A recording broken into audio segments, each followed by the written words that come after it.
Clara Grace Thornton pressed her youngest daughter against her chest and whispered a lie. "Everything will be fine, baby. Mama promises." But her hands were shaking. 6 children, 6 hungry mouths, and a stranger waiting at the end of this train, a man who'd paid for 1 bride, but was about to receive 7 souls instead. She hadn't told him. God forgive her, she hadn't told him about the children. The train whistle screamed. Clara closed her eyes and prayed for the first time in months. Not for love, just for mercy. This is their story. Stay until the very end and comment what city you're watching from, so I can see how far this journey has traveled. Subscribe if you haven't already. You won't want to miss what happens next. The train lurched. Clara's stomach lurched with it. "Mama, I'm hungry." Willie tugged at her sleeve, his 7-year-old face pinched and pale. Behind him, Tommy stood rigid, arms crossed, trying to look like a man at 11 years old. Maggie had her nose in the same worn book she'd been reading for 3 days. Sarah clung to Clara's skirt, silent as she'd been since the funeral. Little Jamie slept against Tommy's shoulder, thumb in his mouth. And Ruth, baby Ruth, 18 months old, fussed against Clara's chest, too tired to cry properly anymore. 6 children, 6 reasons she'd done the unthinkable. "Soon," Clara whispered to Willie. "We'll eat soon." Tommy's jaw tightened. "You said that in Omaha. You said that in Cheyenne." "Tommy. And you still haven't told him." His voice dropped low, meant only for her. "Have you?" It wasn't a question. Clara looked away, unable to meet her son's accusing eyes. The boy knew. He'd read the advertisement over her shoulder back in Pennsylvania, seen the words she'd carefully written in response. Widow 32. Educated. Hard-working. Seeks honest man willing to provide home in exchange for companionship and labor. No mention of children. Not one. "What's he gonna do, Ma?" Tommy pressed. "When he sees all of us?" "I don't know." The words fell from her lips like stones. The train slowed. Through the grimy window, Clara caught glimpses of a small frontier town. Wooden buildings, muddy streets, mountains rising in the distance. Willow Springs, Wyoming. The end of the line. The end of running. "Mama?" Maggie looked up from her book, 9 years old, but somehow ancient. "What if he's mean?" Clara forced her voice steady. "Then we'll manage. We always manage. Like we managed when Grandpa Thornton threw us out." Tommy's voice cracked with bitterness. "Like we managed sleeping in that church basement for 3 weeks." "Thomas." Clara's tone sharpened. "Enough." The train groaned to a stop. Around them, passengers gathered belongings, shuffled toward exits. Clara didn't move. Couldn't move. Her legs had turned to water, her heart to lead. "Ma." Tommy stepped closer, and for a moment she saw his father in his face, Samuel before the mine collapse, before everything. "I'll protect them. If he tries anything, You'll do nothing." Clara gripped his arm. "You'll be polite. You'll be quiet. And you'll let me handle this. But promise me, Tommy." He hesitated, then nodded. Clara stood. Her legs trembled but held. She adjusted Ruth on her hip, took Sarah's hand, and shepherded her family toward the door. The platform was chaos, people shouting, horses, stamping, dust swirling. Clara squinted against the harsh afternoon light, searching faces. Which one was he? The grizzled man by the freight cart, the heavy fellow in the bowler hat, the young cowboy picking his teeth. "Mrs. Thornton." The voice came from behind her, low, rough, hesitant. Clara turned. He was tall. That was her first thought. Taller than Samuel had been, with broad shoulders and work-hardened hands. His face was weathered by sun and wind, not handsome exactly, but strong, honest. Dark hair touched with gray at the temples, and his eyes, pale blue, like winter sky, held something she hadn't expected. Uncertainty. "I'm Jacob Colton." He twisted his hat in his hands. I'm pleased to..." He stopped. His eyes had moved past her, to Tommy standing rigid with suspicion. to Maggie clutching her book like a shield, to Willie already fidgeting, to Sarah half hidden behind Clara's skirts, to Jamie rubbing sleepy eyes, to baby Ruth fussing in Clara's arms. Jacob Colton stared. Clara's heart stopped. Here it comes, she thought. The anger, the rejection, the slamming door. Jacob's voice trailed off. He blinked, looked at Clara, back at the children, back at Clara. You didn't mention... He swallowed hard. In your letter, you didn't say, I know. Clara's voice came out steady, though her insides were crumbling. I know I didn't. Silence stretched between them. Tommy stepped forward. We can leave. Find somewhere else. We don't need... Tommy. Clara's hand shot out, stopping him. Quiet! Jacob hadn't moved, hadn't spoken. His face was unreadable, carved from the same stone as the mountains behind him. Clara made herself stand straight. Meet his eyes. She'd faced worse than this. She'd faced Samuel's family spitting at her. She'd faced nights with nothing to feed her children. She'd faced the world's cruelty again and again. One more rejection wouldn't kill her. I lied, she said flatly. I let you believe I was alone. I did it because I was desperate. Because my children were starving. Because I had no other choice. Her voice hardened. But I won't apologize for wanting to save them. If you want to put us back on that train, I'll understand. But don't expect me to beg. Jacob stared at her, then at the children. Baby Ruth chose that moment to let out a wail, hungry, tired, miserable. Something shifted in Jacob's face. He stepped forward, slowly, carefully, like approaching a spooked animal. Can I? He gestured awkwardly toward Ruth. Clara blinked. What? The little one. She sounds hungry. Can I hold her? While you gather the others. Clara couldn't speak, couldn't breathe. This wasn't right. Men didn't offer to hold screaming babies. Men turned their backs. Men slammed doors. Men, ma'am. Jacob's voice gentled. You look about ready to fall over. Let me help. Before Clara could protest, he'd lifted Ruth from her arms. The movement was careful, practiced a man who'd held babies before. Ruth blinked up at this stranger, her cries dying to confused hiccups. There now, Jacob murmured, settling her against his shoulder. That's better, ain't it? He looked at Clara, really looked at her, the dark circles under her eyes, the worn dress barely holding together the desperate thinness of her face. When's the last time you ate? He asked quietly. Clara's throat tightened. The children ate yesterday. I asked about you. She couldn't answer, couldn't remember. Jacob nodded slowly. All right. We got a wagon over there. Room for everyone. The ranch is about an hour's ride. I'll explain on the way. What's what? He paused. I ain't gonna pretend I'm not surprised. I am. But... He looked down at Ruth, who'd grabbed a fistful of his shirt and was trying to put it in her mouth. But I reckon we can figure this out, one step at a time. Tommy stepped forward, suspicious. Why, you don't owe us nothing. She lied to you. Tommy, Clara hissed.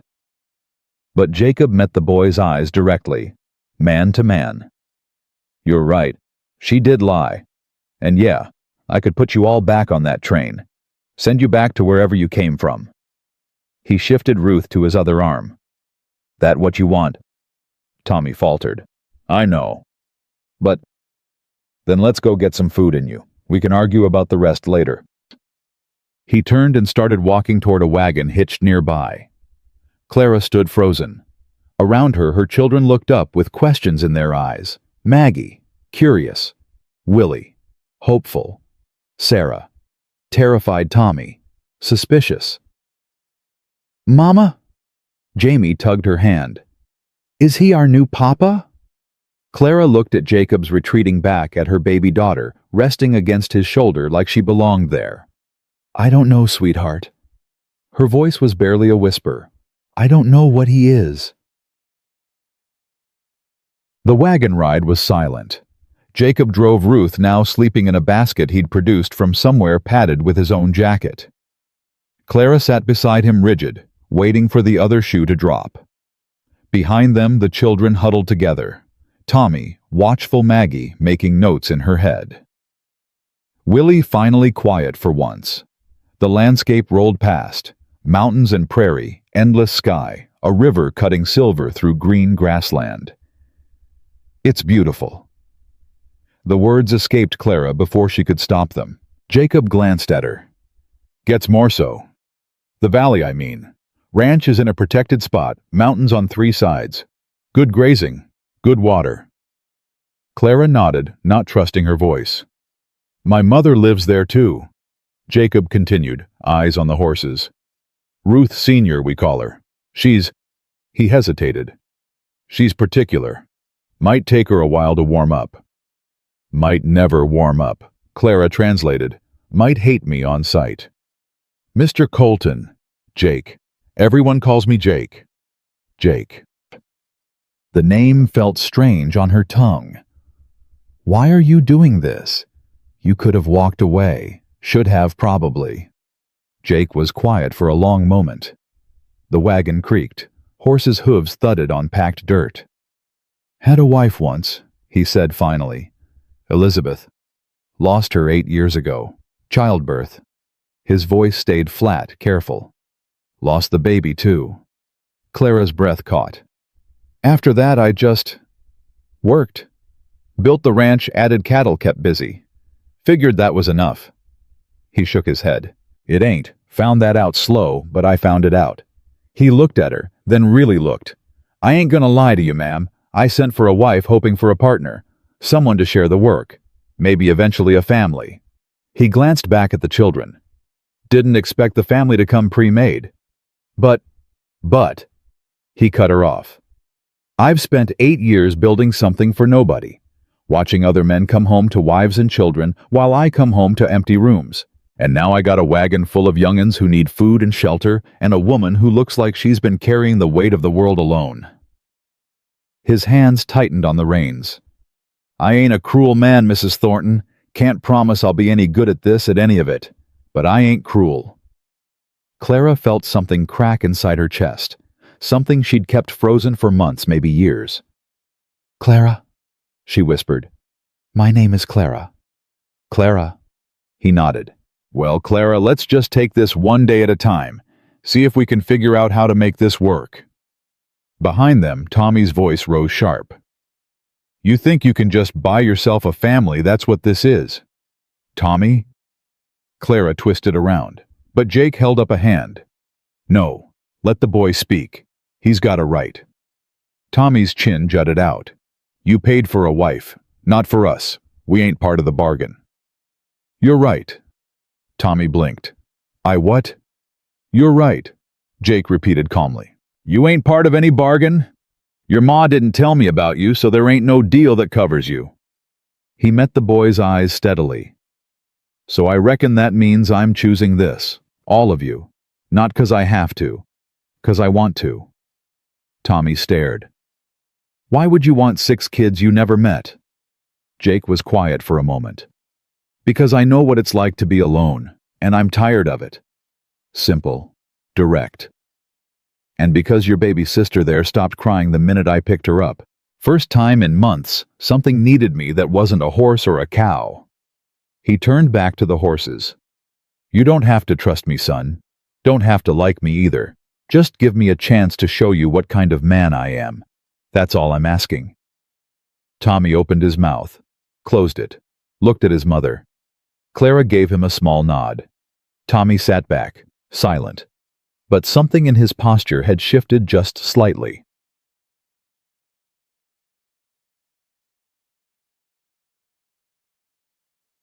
The ranch appeared as they crested a hill.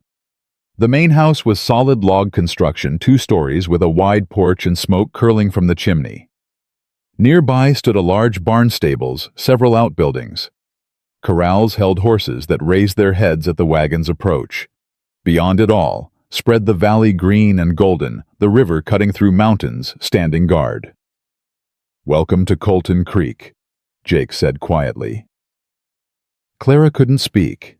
After the cramped tenement in Pennsylvania, after months of homeless wandering, this seemed impossible. Unreal. "It's so big," Willie breathed. "Bigger'n I can handle alone," Jake admitted. "That's part of why I needed help." The wagon rolled into the yard and stopped. Before Jake could move, the front door swung open. A woman emerged. Late 60s iron-gray hair pulled back severely, spine straight as a rifle. Her eyes, the same pale blue as Jake's, swept over the wagon and its passengers like a general surveying troops, and found them wanting. "Jacob." Her voice cut through the afternoon air. "What in God's name is this, Ma?" Jake climbed down from the wagon. "This is Mrs. Clara Thornton, and her children." The woman stopped, counted. Her face went white, then red. "You can't be serious." "Ma, you sent for a wife, Jacob, not a—" She gestured at the wagon, unable to find words. "Not a circus." Clara felt her children shrink behind her. Willie whimpered. Sarah's grip on her skirt tightened painfully. Jake's jaw set hard. "They're staying." "Like hell they are. Jacob, look at them." 6 children. 6. "We don't have the resources, the space. We have 4 empty bedrooms and more food than 3 people can eat. We have resources." "That's not the point." "Then what is the point, Ma?" The old woman's eyes locked on Clara, and Clara saw it there. Not just surprise or disapproval, something deeper, something colder, fear. "She lied to you." Ruth Sr.'s voice dropped low, dangerous. "What kind of woman lies about having 6 children? What else is she lying about?" Clara felt her spine stiffen, found her voice. "Nothing else." She climbed down from the wagon, baby Ruth stirring in her basket. "I lied about the children because no man in his right mind would accept a widow with 6 mouths to feed. I lied because I was desperate, because I'd rather deceive a stranger than watch my children starve." She stepped forward, meeting the older woman's glare. "But I won't lie again, not to anyone here. I'm not looking for charity, Mrs. Colton. I'm looking for a chance, to work, to contribute, to give my children a future." Ruth Sr.'s eyes narrowed. "Pretty words." "I'm not trying to be pretty. I'm trying to survive." The 2 women stared at each other, one weathered by frontier hardship, the other worn by grief and struggle. Jake stepped between them. "Ma, enough. They're staying.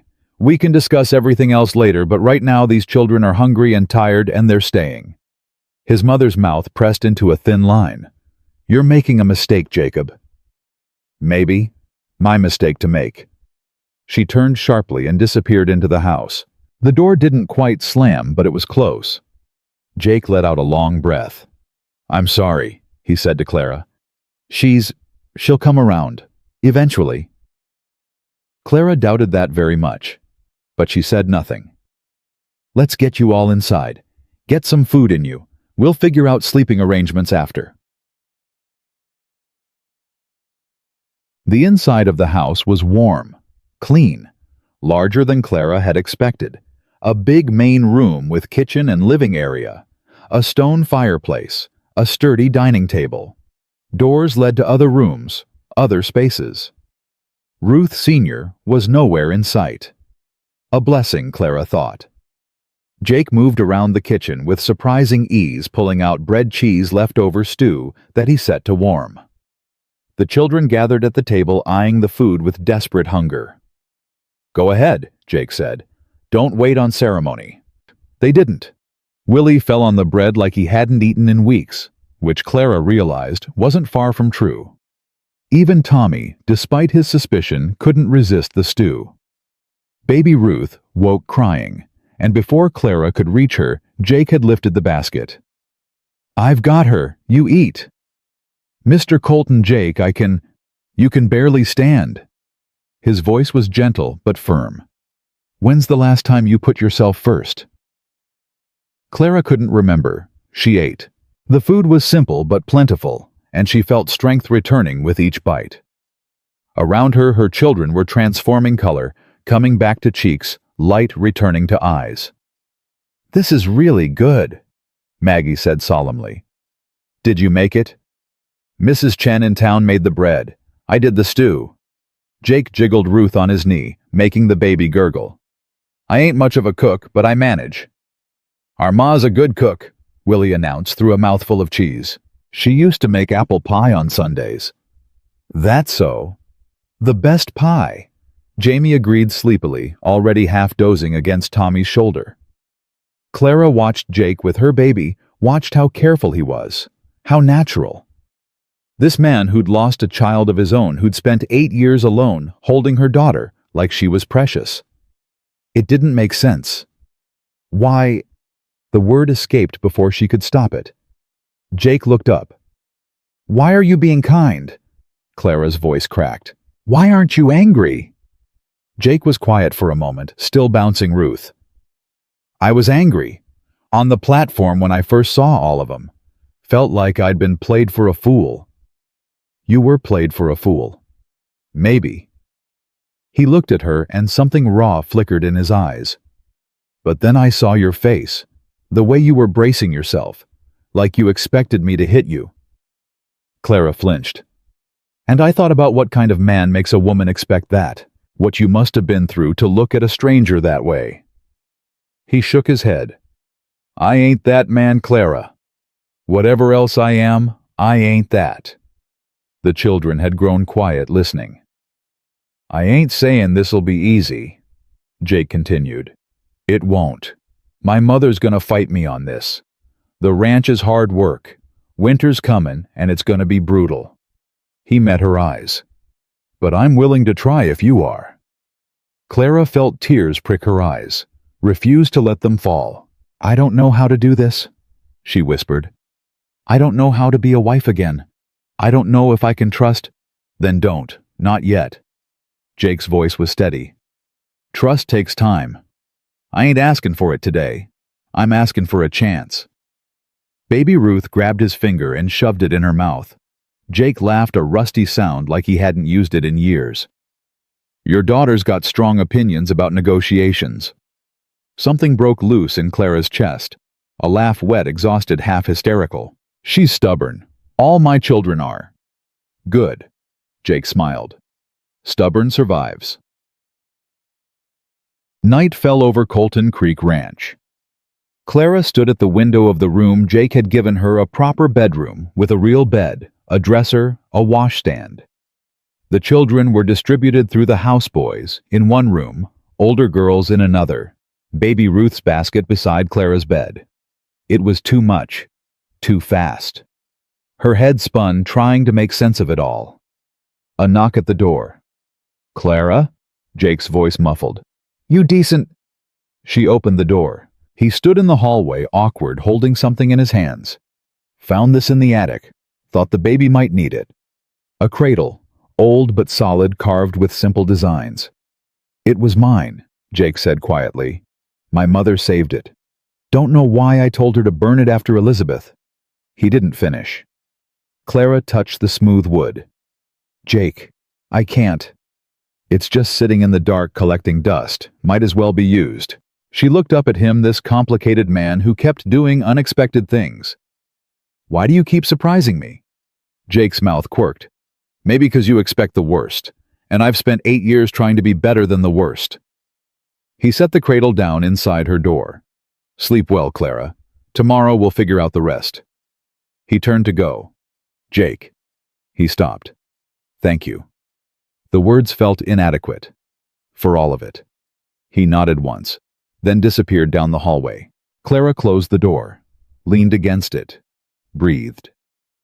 In the cradle's basket, Ruth made soft sounds. From down the hall, she could hear her children settling Tommy's low voice, telling Jamie a story. Sarah's rare giggle at something Maggie said. They were safe, fed, warm. For the first time in months, they were safe. Clara sank onto the bed. She'd lied to get here, deceived a good man.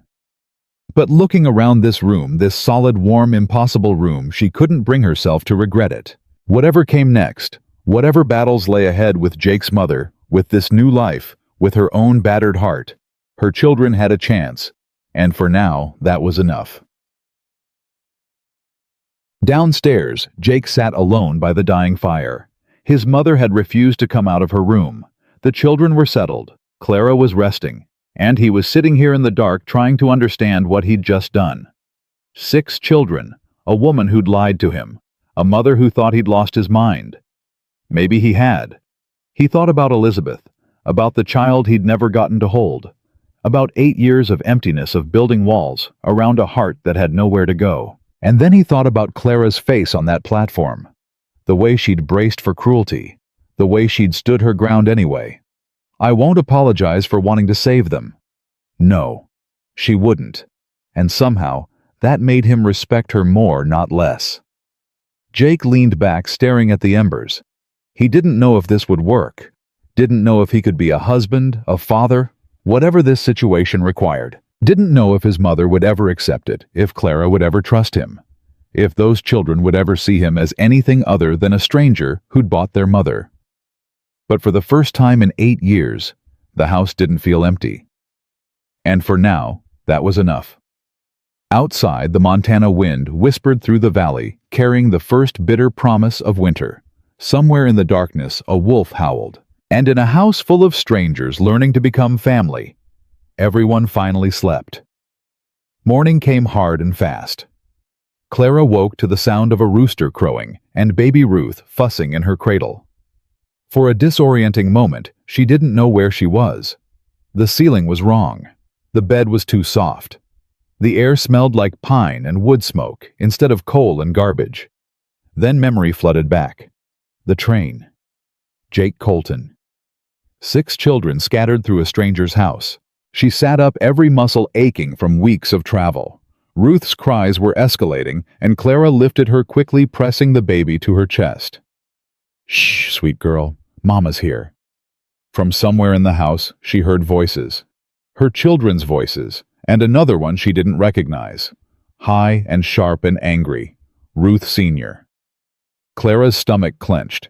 She dressed quickly in the same worn dress she'd arrived in, the only one that still fit properly after months of barely eating. She pinned her hair back with shaking fingers, settled Ruth on her hip, and opened the door. The voices grew clearer as she walked down the hallway. "I don't care what my son promised you. This is my house too, and I won't have..." "Won't have what exactly?" Tommy's voice cut in defiant. "Won't have us eating your food, using your space. We ain't beggars, ma'am. We're here because your son asked us to be." Clara quickened her pace. She reached the main room to find Tommy standing toe-to-toe with Ruth Sr., his 11-year-old body taut with protective fury. Behind him, the other children huddled near the fireplace. Maggie had pulled Sarah and Jamie behind her. Willie stood slightly apart, fists clenched, ready to fight. Jake was nowhere in sight. "Tommy." Clara's voice came out steady, despite her racing heart. "Step back." "Ma," she said. "I heard what she said. Step back." Tommy hesitated, then moved to join his siblings. His eyes stayed locked on Ruth Sr., full of warning. Clara faced the older woman. Ruth Sr.'s face was tight with anger, but underneath it Clara saw something else. The same fear she'd glimpsed yesterday. "Mrs. Colton?" Clara kept her voice calm. "I understand this isn't what you expected. It isn't what any of us expected. But your son made a decision, and until he tells us otherwise, we're staying." "My son has lost his mind." "Maybe, but it's his mind to lose." Ruth Sr.'s eyes narrowed. "You think you're clever, don't you? Coming here with your sob story and your army of children, trapping him into something he never agreed to." "I didn't trap anyone. I gave him a choice. He chose this." "He chose out of pity, out of some misguided..." The front door opened. Jake stepped in, bringing cold air and the smell of horses. He stopped, taking in the scene. His mother's rigid posture. Clara standing her ground. The children clustered together like survivors of a shipwreck. "What's going on here?" Nobody spoke. Jake's jaw tightened. "Ma." "Jacob, I was simply explaining to your guest that this arrangement is temporary, that once you come to your senses, this arrangement is permanent." Jake's voice was quiet, but carried an edge Clara hadn't heard before. Clara and her children are staying. They're part of this ranch now. If you can't accept that, you're welcome to spend some time in town until you can. Ruth Sr.'s face went white. You would choose them over your own mother. I'm not choosing anyone over anyone. I'm telling you how it's going to be. Jake moved to stand beside Clara, not touching her but close enough to make his position clear. These children need a home. Clara needs a chance. And I need to stop living like I'm already dead. Something flickered across his mother's face. Pain, maybe, or recognition. Elizabeth wouldn't have wanted this, Ruth Sr. said quietly. Jake flinched like he'd been struck. Elizabeth. His voice dropped low, dangerous. Elizabeth would have been the first to welcome them. You know that as well as I do. She had more kindness in her little finger than... He stopped, breathed. We're not doing this, Ma. Not in front of the children. Ruth Sr.'s mouth pressed into a thin line. Without another word, she turned and walked out the back door, letting it slam behind her.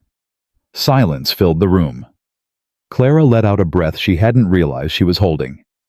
Jake, I'm sorry. I didn't mean to cause... You didn't cause anything.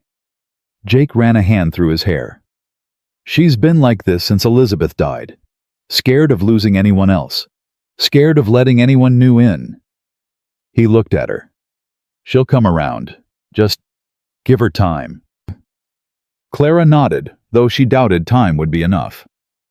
You kids hungry? Jake asked, his voice shifting to something lighter. I make a mean breakfast. Well, I make breakfast. Mean might be stretching it. Willie stepped forward eagerly. What kind of breakfast? Eggs? Bacon? Biscuits if I don't burn 'em. I can help. Maggie's voice was quiet but firm. I know how to cook. Ma taught me. Jake smiled. Well then, Miss Maggie, I'd be grateful for the help. Kitchen's that way. Clara watched her daughter follow Jake toward the stove, watched the tension slowly drain from her other children's shoulders. Tommy still stood rigid, watching Jake with suspicious eyes. He's not the enemy, Clara said softly, moving to his side. How do you know? I don't, not for certain. But I know he could have left us at that station. Could have sent us away last night. He didn't. That don't mean he's good. Just means he ain't bad yet. Clara touched her son's face. So young to be so hard. So determined to protect everyone. Then let's give him a chance to prove which one he is. Can you do that? For me? Tommy's jaw worked. If he hurts you, then we'll deal with it together. But let's not borrow trouble, Tommy. We've got enough of our own. Breakfast was better than Clara expected. Jake's biscuits were slightly burned on the bottom but edible. The eggs were good, the bacon crispy. The children ate like they hadn't seen food in weeks, which wasn't far from the truth. Jake watched them with an expression Clara couldn't quite read. Wonder maybe, or something closer to longing. After breakfast, he said, I'll show you around the ranch. Let you get your bearings. There's a lot to learn if you're going to live here. Can I see the horses? Willie asked through a mouthful of biscuit. Willie, don't talk with your mouth full, Clara said automatically. Can I see the horses, please, ma'am? Willie amended, spraying crumbs. Jake laughed, that rusty sound again, like a door that hadn't been opened in years. Yeah, son, you can see the horses. Son. The word hung in the air. Willie didn't seem to notice, but Tommy did. His eyes sharpened, tracking Jake's every move. After breakfast, true to his word, Jake led them outside. The morning was crisp and clear, frost still clinging to the grass in shadowed places. Clara carried Ruth, who blinked at the bright light with curious eyes. The main barn's there, Jake pointed. Horses, milk, cows, equipment. That smaller building's the chicken coop. Your job to collect eggs every morning if you want it. I want it, Jamie shouted, bouncing on his toes. Mine too. Sarah's voice was barely a whisper, but it was the first word she'd spoken since arriving. Jake crouched down to her level. You like chickens, Miss Sarah? Sarah nodded, her thumb creeping toward her mouth. Well, they're gonna love you. Chickens appreciate a gentle hand, and you look like you got the gentlest hands in Wyoming. Sarah almost smiled. Almost. Jake straightened. Corral there is where we work the horses. The bunkhouse is for ranch hands, but it's just me and Silas these days. Silas McGraw, my foreman. He'll be back from town this afternoon. How much land do you have? Maggie asked, her analytical mind already working. About 3,000 acres, most of it grazing. We run cattle, mainly some horses for sale and breeding. 3,000 acres. Maggie's eyes went wide. That's enormous. It's a lot to manage. That's why I need help. Jake looked at Clara. All the help I can get. They spent the morning exploring. Jake showed them the river, warned them about the deep spots, showed them where the property lines ran, where the mountain lions had been spotted last spring. Showed them the root cellar stocked for winter, the smokehouse where meat hung curing. Clara watched her children come alive in ways she hadn't seen since Pennsylvania. Willie raced through the fields like a wild thing finally set free. Maggie peppered Jake with questions about cattle breeding and land management. Even Tommy's rigid posture began to soften as Jake explained the ranch's workings with patience and genuine interest. Only Sarah stayed close to Clara, her small hand wrapped tight around her mother's fingers. Clara understood. Some wounds took longer to heal. Around midday, a rider appeared on the ridge. Clara tensed, but Jake raised a hand in greeting. That's Silas. Told you he'd be back. The rider approached. Silas McGraw was older than Clara had expected, maybe 50, with a weathered face and shrewd eyes. He pulled his horse to a stop and looked over the assembled group with undisguised surprise. Well, boss. His voice was dry as dust. Looks like you've been busy. Silas, this is Mrs. Clara Thornton and her children. Jake's voice carried a note of warning. They're staying. Silas's eyebrows rose. He looked at Clara, at the children, back at Jake. That's so. That's so. For a long moment, Silas said nothing. Then he tipped his hat. Ma'am, welcome to Colton Creek. He looked at the boys. Either of you know how to ride? Tommy straightened. Some. Some ain't enough. You're gonna learn proper, or you're gonna break your neck. Silas dismounted. Come on then. Let's see what you're made of. Silas! Jake's voice held caution. Ain't gonna break 'em, boss. Just gonna see what we're working with. He looked at Clara. With your permission, ma'am. Clara hesitated. Looked at Tommy, who was practically vibrating with eagerness. At Willie, who was already running toward the corral. Be careful, she said. Silas nodded once and led the boys away. Jake watched them go. Silas is good with young'uns. Rough around the edges, but fair. He'll teach them right. He's been with you long. 20 years. Worked for my father before me. He's the reason this ranch survived after Elizabeth. He didn't finish. Didn't need to. Clara shifted Ruth to her other hip. Can I ask you something? Anything. Why did you send for a wife now? After 8 years. Jake was quiet for a long moment. They stood in the yard, the sounds of ranch life around them. Chickens clucking, horses stamping, Silas's gruff voice carrying from the corral. Last winter was bad, Jake said finally. Coldest in memory. Lost 20 head of cattle. Almost lost myself, truth be told. Caught pneumonia, nearly died. Clara's breath caught. Silas found me in the barn half frozen. Don't even remember how I got there. He dragged me back to the house, kept me alive. Jake's voice was distant, remembering. When I finally got better, I realized something. If I died out there, nobody would have mourned me. Not really. My mother would grieve, but she's been grieving for 8 years already. Silas would move on. The ranch would get sold. Everything I built would just disappear. He turned to look at her. I didn't want that. Didn't want to be forgotten. Didn't want to die alone in the snow like some old wolf who outlived his pack. His voice roughened. So I wrote that advertisement, looking for someone to share this life with. Someone to make it mean something. And you got me." Clara's voice was barely a whisper.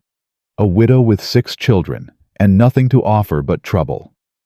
"No." Jake stepped closer. "I got a woman who'd do anything to protect her family. Who'd lie and scheme and cross a continent if that's what it took. I got 6 children who need a home. I got exactly what I asked for, Clara. I just didn't know it until I saw you." Clara's eyes burned. She'd spent so long expecting cruelty that kindness felt like a language she'd forgotten how to speak. "I don't know how to do this," she admitted. "I don't know how to be part of something. Samuel's family, they—" She stopped. Some things were still too raw to say. "Tell me." Jake's voice was gentle. "When you're ready. Tell me everything." Before she could respond, a shout came from the corral, Willie crowing with triumph. Clara turned to see him sitting atop a small pony, Silas holding the lead rope, Tommy watching with barely concealed envy. "Look, Ma, I'm riding. I'm really riding." Clara laughed. The sound surprised her. She hadn't laughed in so long she'd almost forgotten how. "I see you, Willie, hold on tight." Beside her, Jake was smiling. He's a natural, quick learner. He's a terror, but yes, he learns fast. They watched together. Silas patient, Willie ecstatic, Tommy trying so hard to be unimpressed and failing completely. "Thank you," Clara said softly. "For what?" "For this. For giving them this." She gestured at the corral, the ranch, the open sky. "I thought when Samuel died, I'd never see them happy again. I thought I'd failed them." "You didn't fail anyone." Jake's voice was firm. "You survived. You got them here. That's not failure, Clara. That's strength." She looked at him, this rough, gentle man who kept saying impossible things. "I want to believe you." "Then believe me. Or don't. Either way, I'm going to keep saying it until you do." The afternoon brought work. Jake showed Clara the house properly this time, explaining how things ran. The kitchen, the root cellar, the back porch where laundry was done. Ruth Sr. stayed conspicuously absent, locked in her room, her displeasure a living presence even through closed doors. "She'll come out when she's hungry," Jake said with forced casualness. "Always does." Clara wasn't so sure. The older woman's hostility felt deeper than simple resistance to change. There was history there, pain that had calcified into something harder. By evening, the children were exhausted. Willie had to be practically carried to bed, still talking about horses even as his eyes closed. Jamie was already asleep in Tommy's arms. Sarah had found a barn cat and refused to let it go, so Clara let her bring it inside, rules be damned. Maggie helped Clara settle the little ones, her 9-year-old competence, heartbreaking in its necessity. She'd had to grow up too fast, all of them had. "Ma," Maggie whispered as they tucked Sarah in, the cat curled against her chest. "Do you think we'll really get to stay?" "I think so, sweetheart." "Forever." Clara stroked her daughter's hair. "I don't know about forever. Nobody knows about forever. But for now, yes, we're staying. I like it here." Maggie's voice was small. "I like the mountains. I like that there's room to breathe." Clara kissed her forehead. "Me too, baby. Me too." She found Jake on the front porch after the children were settled. He sat on the steps staring out at the darkening valley, a cup of coffee in his hands. "Mind if I join you?" He shifted over. "Please." Clara sat wrapping her arms around herself against the evening chill. The sky was turning purple and orange, the mountains silhouetted against the dying light. "It's beautiful," she said. "Gets more so. Wait till the first snow. The whole valley turns to crystal. Samuel used to talk about going west." The words came out before she could stop them, before the mine, before everything. He'd say, "Clara, one day we're gonna have land of our own, gonna raise cattle, raise kids, die old and fat and happy." Jake was quiet, listening. He was a good man. Not perfect, but good. Worked hard. Loved the children. Loved me. Her voice cracked. Then the mine collapsed, and everything fell apart. What happened? Clara's hands tightened in her lap. His family happened. The Thorntons. They'd never approved of me. I was a teacher's daughter, not good enough for their son. When Samuel died, they saw their chance. Their chance for what? To take everything. The house was in Samuel's name. They had lawyers' connections. Before I knew what was happening, they'd claimed it all. Said Samuel owed them money. Said I couldn't prove otherwise. Her voice hardened. They threw us out, Jake, me and 6 children, into the street, in November. Jake's jaw tightened. We stayed in a church basement for 3 weeks, then a boarding house until the money ran out. Then, she shook her head. I did things I'm not proud of. Begged, stole food, let men think. She stopped. I kept my children alive. That's all that matters. Clara. Jake's voice was rough with emotion. When I saw your advertisement, I thought, this is it. This is my last chance. And I knew if I told the truth, if I said 6 children, nobody would want us, so I lied. She looked at him directly. I'm sorry for deceiving you, but I'm not sorry for doing whatever it took to save them. Jake set down his coffee cup, turned to face her fully. Do you know what I thought when I saw you on that platform? All those kids clustered around you like chicks around a hen? Clara shook her head. I thought that woman's been through hell, and she's still standing. His voice was steady. I thought that's the kind of strength this land needs. That's the kind of strength I need. Jake, I ain't gonna pretend this is gonna be easy. It won't be. My mother's gonna fight us every step. The winters are brutal. Ranch work is hard and dangerous and never-ending. He reached out, took her hand. His palm was rough, calloused, warm. But I meant what I said yesterday. I want to try. With all of you. Clara looked at their joined hands, felt something shift in her chest, something that had been frozen solid starting to thaw. I can't promise you anything, she whispered. I don't know if I can be what you need. I don't know if I can. I ain't asking for promises. I'm asking for today, just today. Jake squeezed her fingers. Tomorrow, we'll figure out tomorrow. A sound from behind them. Clara turned to see Tommy in the doorway, his face unreadable in the darkness. Ma, Jamie's crying. I think he had a nightmare. Clara stood quickly. I'll be right there. She looked back at Jake, something unspoken passing between them. Good night, Clara. Good night, Jake. She followed Tommy inside, heard the front door close behind her. Ma!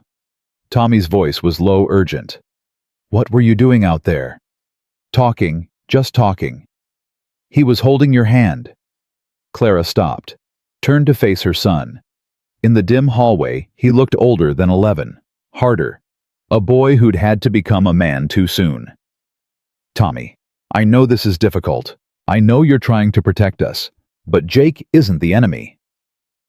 How do you know? I don't, not for certain, but I have to trust someone eventually, or we'll never have a life. We'll just keep running until there's nowhere left to run. Tommy's jaw worked. Pa wouldn't like this. The words hit like a blow.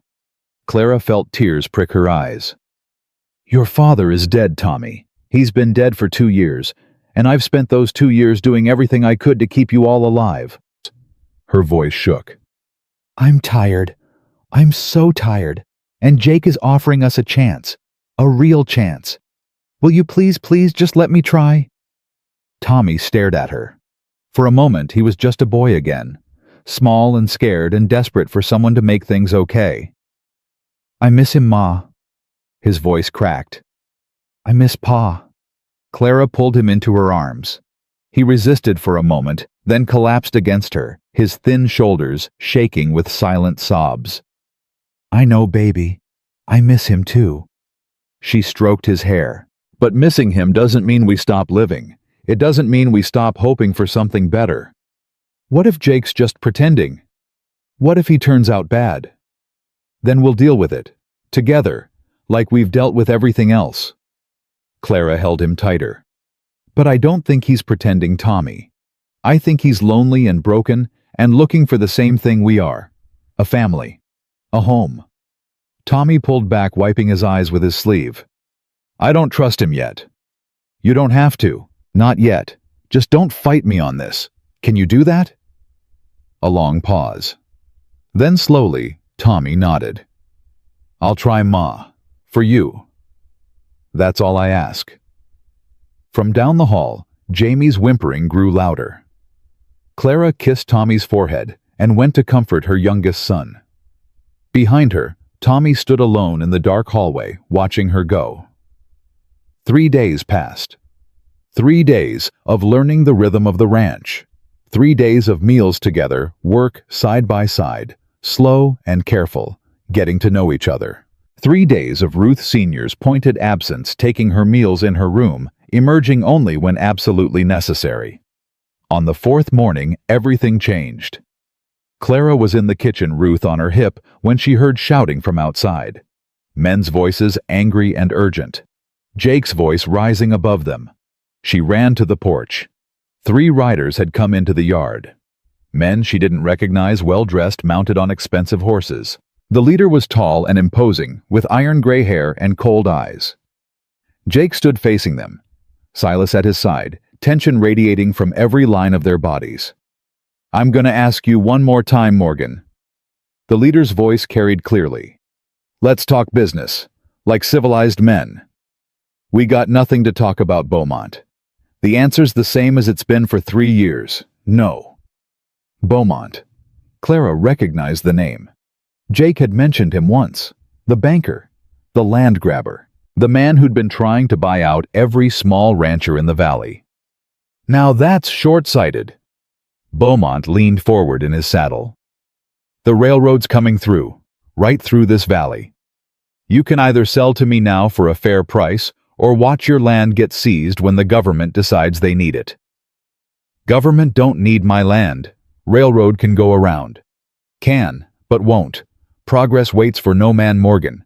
Not even stubborn fools. Clara felt Tommy appear beside her, felt his protective stance. That man's trouble, Tommy said quietly. I know. Jake's voice hardened.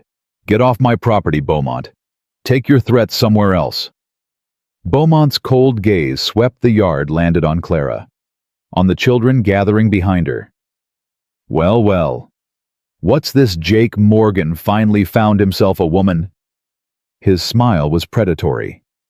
And a ready-made family, no less. How economical. Clara felt ice slide down her spine. Don't. Jake's voice was deadly quiet. Don't look at her. Don't speak to her. Don't even think about her. Beaumont laughed. Protective already. That's touching. He tipped his hat mockingly. Ma'am, welcome to the valley. I hope you know what you've gotten yourself into. I know exactly what I've gotten into. Clara's voice came out steady, despite her racing heart. And I know snakes when I see them. Beaumont's smile froze. For a moment, something dangerous flickered in his eyes. Quite the spitfire you found, Morgan. I hope she doesn't get burned. He wheeled his horse. The other riders followed. Within moments, they disappeared over the ridge. Jake stood rigid, watching them go. Silas spat into the dirt. That man ain't gonna stop, boss. You know that. I know. Clara came down from the porch. Jake, who was that? What does he want? Jake turned to her, and she saw something in his face she hadn't seen before. Fear. That was Henry Beaumont. He owns half this county, wants to own it all. He's been trying to buy me out for years. And you've said no. Every time. This land was my father's. My grandfather's before that. I ain't selling to some eastern speculator who'll strip it bare and move on. He mentioned the railroad. Yeah. Jake ran a hand through his hair. That part's true. Railroad's coming through probably within the year. Beaumont's been buying up land along the planned route, planning to sell to the railroad at a premium. And your land is in the way. My land's got the best water rights in the valley. Whoever owns this land controls access to the river for miles around. Clara understood now. This wasn't just about land. It was about power. About who controlled the valley's future.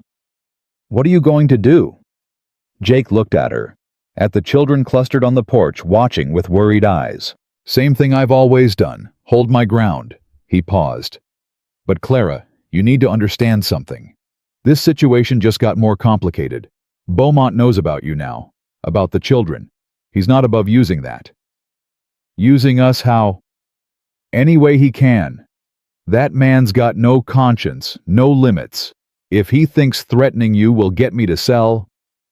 Jake's jaw tightened. I won't let that happen. But you need to know the risk you're taking by staying. Clara looked at her children. At this ranch that was starting to feel like home. At this man who'd shown them nothing but kindness. She thought about running, about packing up and disappearing before things got worse. Then she thought about all the running she'd already done, all the places she'd fled, the lives she'd left behind. We're staying. The words came out firm, final. We've run enough. If there's a fight coming, we'll face it together. Jake stared at her. Clara, you don't have to. I know I don't have to. I want to. She stepped closer. You took a chance on us, Jake. Took in 7 strangers without knowing what you were getting. The least we can do is stand with you. Something shifted in Jake's eyes. Something like hope, fragile and uncertain. You sure? I'm sure. Behind them, the front door opened.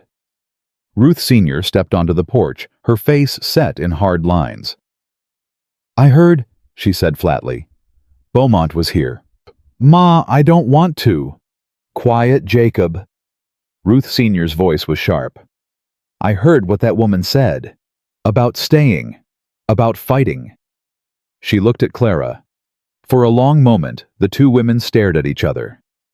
I don't like you, Ruth Sr. said bluntly. I don't trust you. I think you're trouble wrapped in a pretty package. Clara said nothing. But... The word came out grudgingly. If Beaumont's making moves, we need all hands, even city hands. She turned and walked back inside without another word. Jake let out a long breath. That's about as close to acceptance as she gets. Clara almost smiled. Progress. Small steps. He looked at her seriously. Clara, I meant what I said. This could get dangerous. You can still change your mind. I won't. Why? The question was genuine searching. You barely know me. You don't owe me anything. Clara looked at her children, then back at Jake. Because for the first time in 2 years, my children feel safe. Because they're eating regular meals and sleeping in real beds and learning to ride horses. Because my son smiled yesterday, Jake. Actually smiled. Her voice thickened. I'll fight for that. I'll fight anyone who tries to take that away. Jake reached out and took her hand, squeezed it once. Then we fight together. Behind them, Tommy stood watching from the porch. His fists were clenched, his jaw set. He'd heard everything, and for the first time he didn't look at Jake with suspicion. He looked at him with something almost like respect. The days after Beaumont's visit settled into an uneasy rhythm. Clara threw herself into the work of the ranch, learning everything Jake would teach her. How to manage the household accounts, how to preserve food for the long winter ahead, how to read the sky for weather signs and the cattle for signs of sickness. Her hands grew rough and her muscles ached, but she welcomed it. Work meant purpose. Purpose meant belonging. The children adapted faster than she'd dared hope. Willie had become Silas's shadow, trailing after the old foreman like a puppy, absorbing everything about horses and cattle with eager intensity. Maggie had taken over the kitchen garden, her methodical mind finding satisfaction in the orderly rows of winter vegetables. Jamie and Sarah spent their days exploring every corner of the ranch, returning each evening with treasures. Bird feathers, interesting rocks, stories of adventures that grew taller with each telling. Even Ruth Sr. had thawed, if only slightly. She still watched Clara with suspicious eyes, still retreated to her room when conversations grew too personal. But she'd started teaching Maggie to knit. Had shown Sarah how to collect eggs without startling the chickens. Small offerings of peace that Clara accepted without comment. Only Tommy remained unchanged. He worked harder than any 11-year-old should. But he kept his distance from Jake, answering questions with single syllables, refusing every attempt at connection. "Give him time," Clara told Jake one evening after Tommy had stalked off to bed without a word. "He's protecting himself. It's how he survives." "I know." Jake stared into the fire. "But I wish he'd let me in, even a little." "You can't force trust, Jake. You have to earn it." "How long does that take?" "As long as it takes." 2 weeks after Beaumont's visit, a rider came with news that changed everything. Clara was hanging laundry behind the house when she heard hoofbeats. She looked up to see a woman approaching on a gray mare riding hard. The woman pulled to a stop in the yard, her face flushed with urgency. "Is Jake Morgan here?" "He's in the barn. What's wrong?"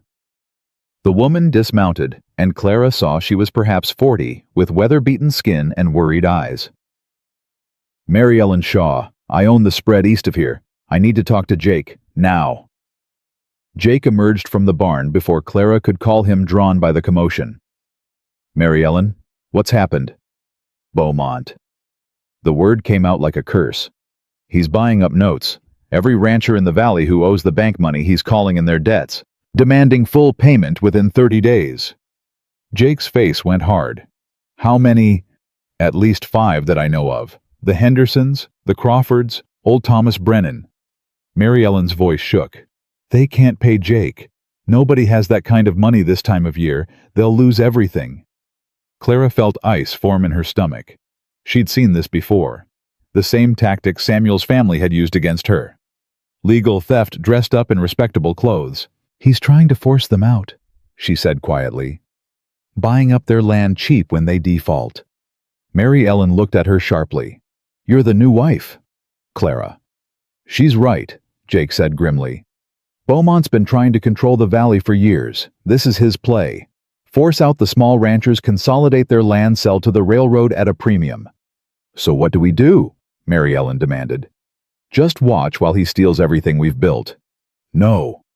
Jake's voice was firm. "We fight, but we do it smart."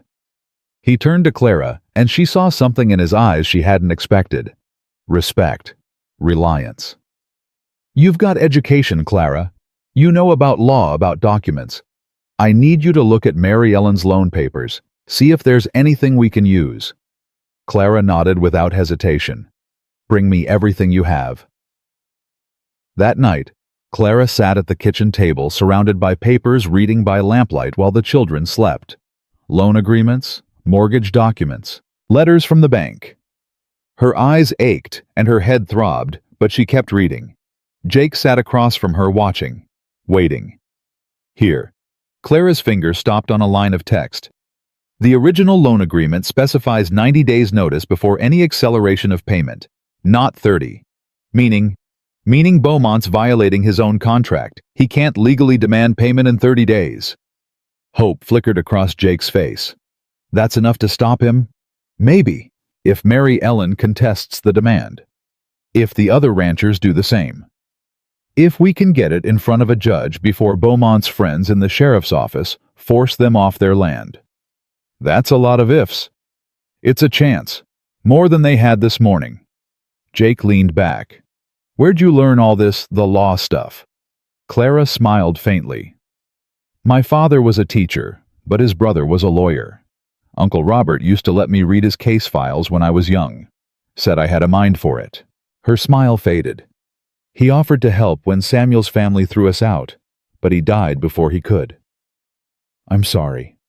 "Don't be. He gave me something more valuable than help. He gave me knowledge." Clara gathered the papers. "I'll write up an argument tonight. Mary Ellen can take it to the territorial judge in Cheyenne. If he rules in her favor, Beaumont's whole scheme falls apart. And if he doesn't..." Clara met his eyes steadily. "Then we find another way. We don't stop fighting until there's nothing left to fight with." Jake stared at her for a long moment. Then he reached across the table and took her hand. "I don't know what I did to deserve you, Clara Thornton, but I'm grateful. You were kind to a woman who expected cruelty. That's rarer than you know." They sat in the lamplight, hands clasped, and something shifted between them. Something that had been building since that first day at the train station. Clara felt it in her chest, warm and terrifying. Hope for something more than survival. The back door opened. Ruth Sr. stood in the doorway, her face unreadable. Clara pulled her hand back quickly. "Mrs. Colton, I didn't hear you." "I wasn't trying to be quiet." Ruth Sr.'s eyes moved from Clara to Jake and back again. "I heard you talking. About Beaumont. About fighting back." "Ma, I don't want you to worry." "I'm not worried, I'm angry." Ruth Sr. moved into the kitchen, her spine straight despite her age. "That man killed my husband, not with a gun or a knife, but with stress and scheming and constant pressure. Thomas Colton died of a heart attack the week after Beaumont made his first offer for this land." Jake went still. "Ma, you never told me." "Because it wouldn't have changed anything. Your father was gone. Dwelling on blame wouldn't bring him back." Ruth Sr.'s voice hardened. "But if there's a chance to stop that snake, I want in. Whatever you're planning, I want to help." Clara stared at the older woman. This was the most Ruth Sr. had said to her since arriving. "Can you write?" Clara asked. "A clear hand, good grammar. I was a schoolteacher for 15 years before I married." "Then I need you to copy these arguments. We'll send them to every rancher Beaumont is threatening. Give them the tools to fight back." Ruth Sr. nodded once briskly. "Show me what to do." They worked through the night, the three of them. Clara drafted arguments. Ruth Sr. copied them in her elegant schoolteacher's script. Jake rode out before dawn to deliver them personally, unwilling to trust the mail with something this important. By the time the sun rose, 5 ranchers had weapons to fight with.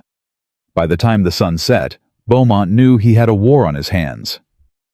The response came 3 days later. Clara was teaching Maggie to make bread when Tommy burst through the front door, his face white with fear. "Ma, men coming? A lot of them." Clara wiped flour from her hands and ran to the porch. 8 riders were approaching Beaumont at their head. Behind him rode men she didn't recognize, hard-faced and armed. "Get the children inside," she told Maggie. "Now." "Ma." "Now, Margaret." Maggie grabbed Sarah and Jamie, pulling them toward the back of the house.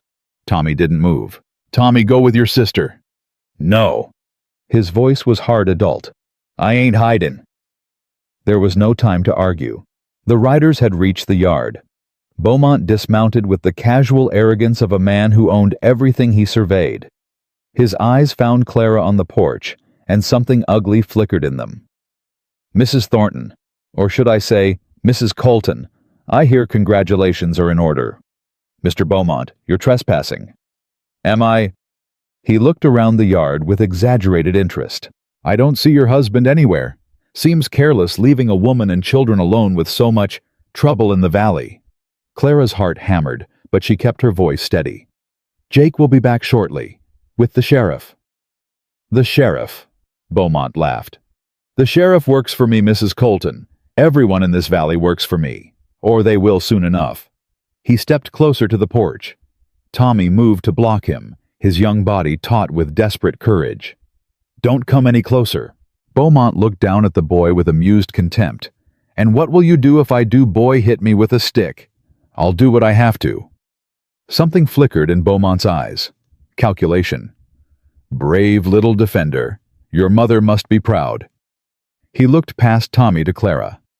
"I came with a message, Mrs. Colton. The games you've been playing, the legal arguments, the coalition you're building, it ends now." "I don't know what you're talking about." "Don't insult my intelligence." Beaumont's voice went cold. "I know you're behind those letters.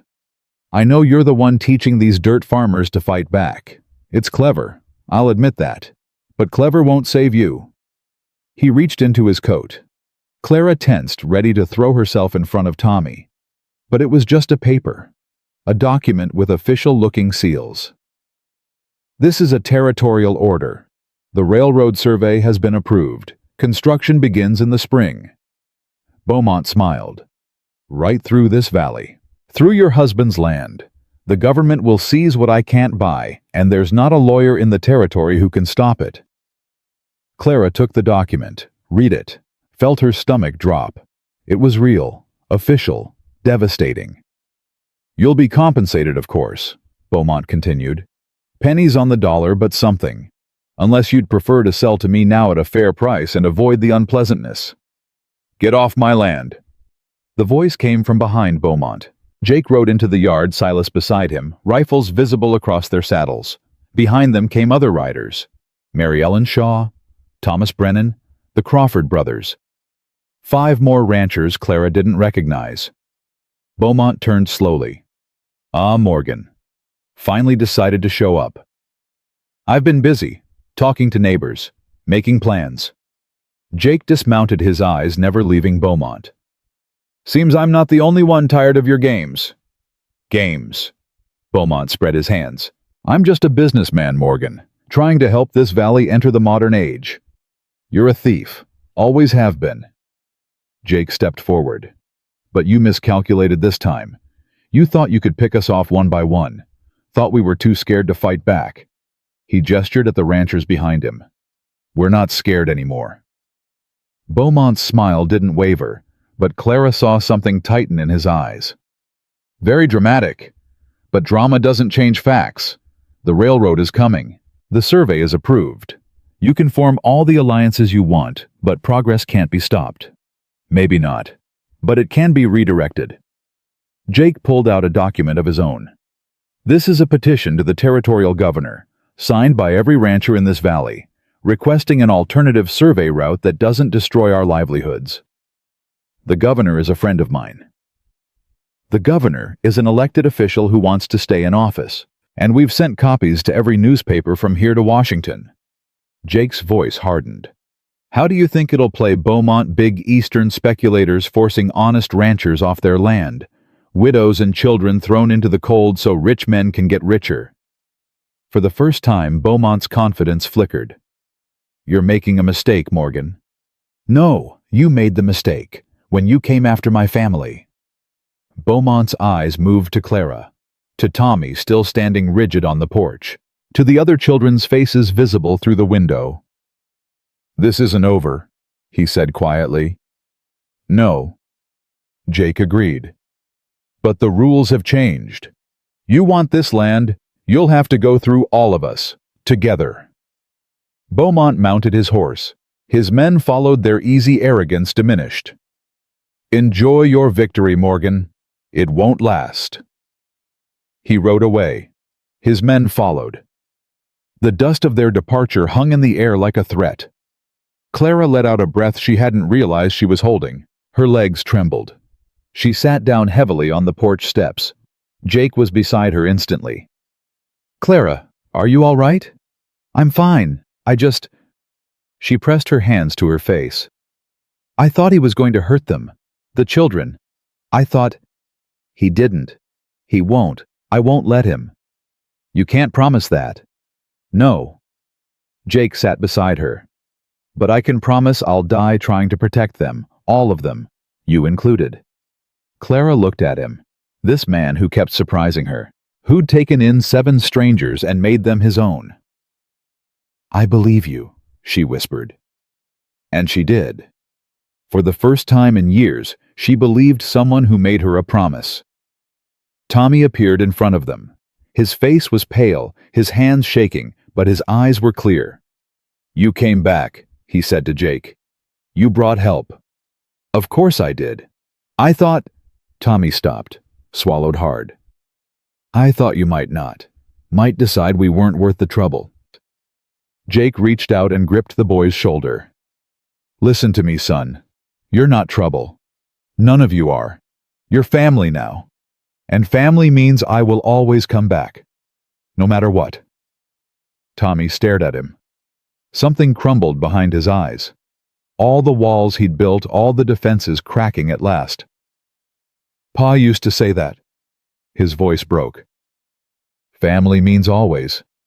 He used to say that every night before bed.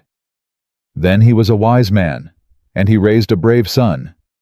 Tommy's face crumpled. The tears he'd held back for 2 years finally broke free. Jake pulled him into an embrace, holding the sobbing boy against his chest. Clara watched her own tears falling freely. This was it. This was the moment everything changed. Not the legal victories, not the coalition they'd built. This moment right here, when her son finally let himself grieve. Finally let himself trust again. Ruth Sr. appeared in the doorway. For once, her face wasn't hard. She looked at Tommy crying in Jake's arms, at Clara weeping on the porch steps, at the evidence of walls finally coming down. "Well," she said quietly, "about time." She went back inside without another word. But Clara could have sworn she saw tears in the old woman's eyes too. That night, after the children were asleep, Clara found Jake on the front porch. Their spot. Their place for hard conversations and harder truths. "He'll come back," she said quietly. "Beaumont. He won't just accept defeat." "I know." "What do we do?" Jake turned to look at her. In the moonlight, his face was all shadows and plains, beautiful in its roughness. "We keep fighting. We keep building. We make this valley so strong that Beaumont and men like him can't tear it apart. And if that's not enough, then we face whatever comes, together." He reached for her hand. She let him take it. "Clara, I need to tell you something." Her heart stuttered. "What?" "These past weeks watching you fight for this place, for these people. Watching you be a mother and a partner and a warrior all at once." He struggled with the words. "I don't know how to say this right. Just say it. I'm falling in love with you." The words hung in the air between them. Clara couldn't breathe, couldn't think, could only feel the warmth of his hand around hers, the intensity of his gaze. "Jake, you don't have to say anything back. I know it's too soon. I know you've been hurt. I just needed you to know." His voice roughened. "I didn't expect this. When I sent for a wife, I was looking for a partner.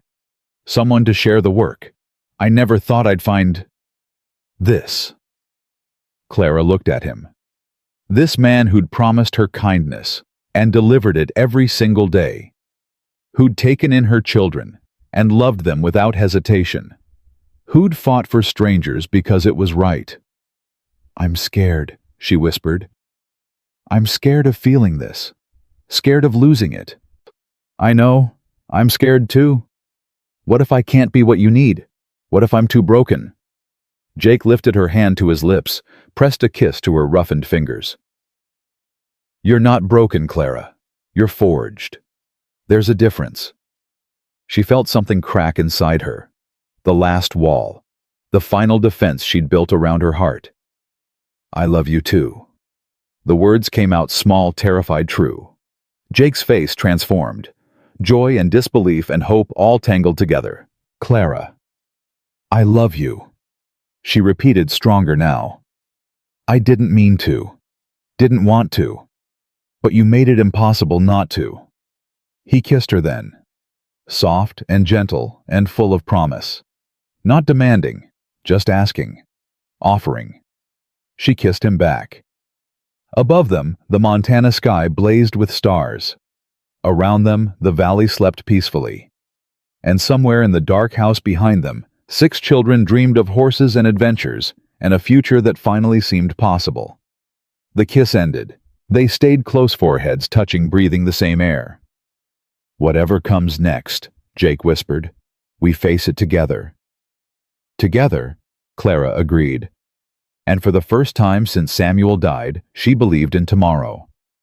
The peace lasted exactly 11 days. Clara woke to the smell of smoke. She was out of bed before her eyes fully opened, her body moving on pure instinct. Ruth was crying in her cradle. The smell was getting stronger. Wrong. Everything was wrong. "Fire?" Silas's voice roared from somewhere outside. "The barn's on fire!"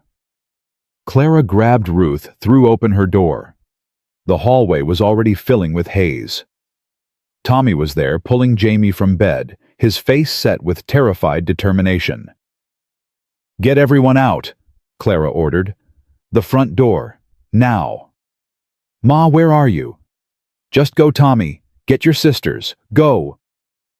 She ran toward the back of the house where Sarah and Maggie slept. Found Maggie already awake, trying to drag a sobbing Sarah toward the door. "Mama!" Sarah screamed, reaching for her. "I've got you, baby. I've got you." Clara shifted Ruth to one arm, grabbed Sarah's hand with the other. "Maggie, stay close. Don't let go." They stumbled through the smoke, eyes burning, lungs screaming. Clara could hear shouts outside, the panicked screaming of horses, the crackle of flames. Ruth Sr. appeared at the kitchen door. Her nightgown singed her face, streaked with soot. "The front's clear," the old woman gasped. "Go. I'll make sure no one's left behind." Clara didn't argue. She pushed through the front door, out into the night, and the scene that greeted her stopped her heart. The barn was an inferno. Flames shot toward the sky, painting everything in hellish orange light. Men ran everywhere, throwing water that did nothing against the blaze. Horses screamed in terror. Cattle bellowed in the distance. And through it all, she couldn't see Jake. "Jake!" Clara screamed. "Jake!"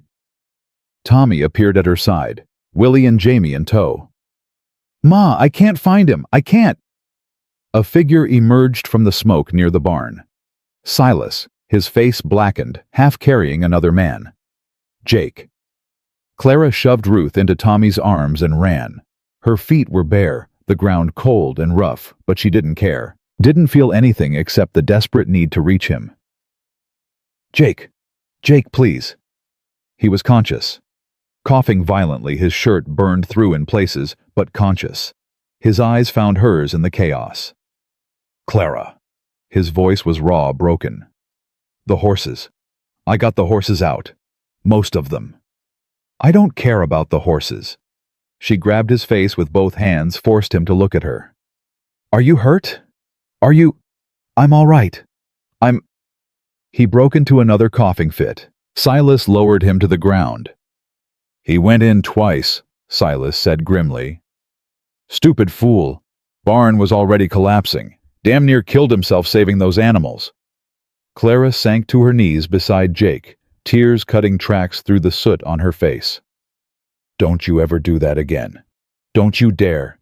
Had to." Jake's hand found hers, gripped it weakly. "Those horses are everything. Our livelihood. Our future. You're our future. You think I care about horses if you're dead?" He looked at her, then really looked, and something passed between them. Understanding. Fear. Love so fierce it hurt. "I'm sorry," he whispered. "I'm sorry." Clara kissed him. Right there in the dirt and chaos, with their world burning around them, she kissed him like it might be the last time. The barn burned until dawn. By morning light, the damage was clear. The barn was gone, nothing but smoldering timbers and ash. They'd lost 2 horses despite Jake's efforts. The winter feed stores were destroyed. The equipment, the tack, the wagon, all of it consumed by flames. But the house still stood. The family was alive. And when Clara counted her children in the gray morning light, all 6 were accounted for. "Beaumont." Jake's voice was flat, deadly. He stood staring at what remained of his barn, his hands clenched into fists. This was Beaumont. Can you prove it? Mary Ellen Shaw had ridden over at first light, alerted by the glow visible for miles. Other ranchers were arriving now, their faces grim. "Don't need to prove it. I know." "Jake." Clara touched his arm. "We have to be smart about this.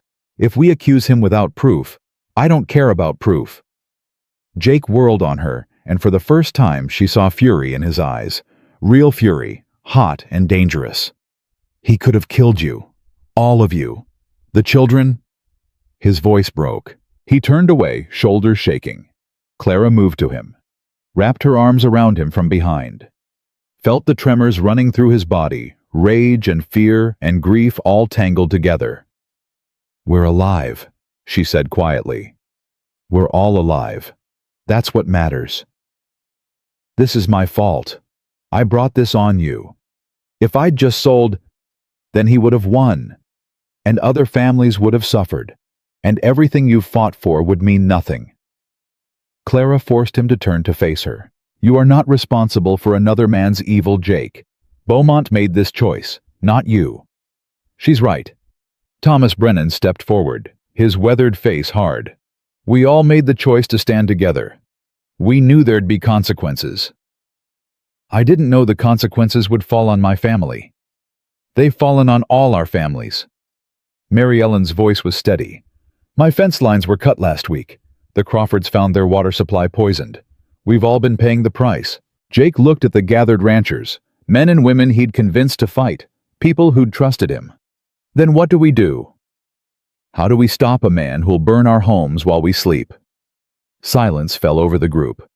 Clara felt the weight of it, the despair, the helplessness. They were up against a man with unlimited resources and no conscience. We don't stop him. The voice came from an unexpected source. Ruth Sr. standing on the scorched porch, her face set with determination. We outlast him. Everyone turned to look at the old woman. I've been in this valley for 40 years, Ruth Sr. continued. I've seen droughts and blizzards and plagues. I've buried a husband and a grandchild, and I'm still standing. Her voice hardened. Men like Beaumont, they think they can break us because they don't understand what we're made of. They see dirt farmers and widows and figure we'll fold at the first sign of trouble. She stepped down from the porch, walking toward the group with a dignity that belied her years. We're not going to fold. We're going to rebuild.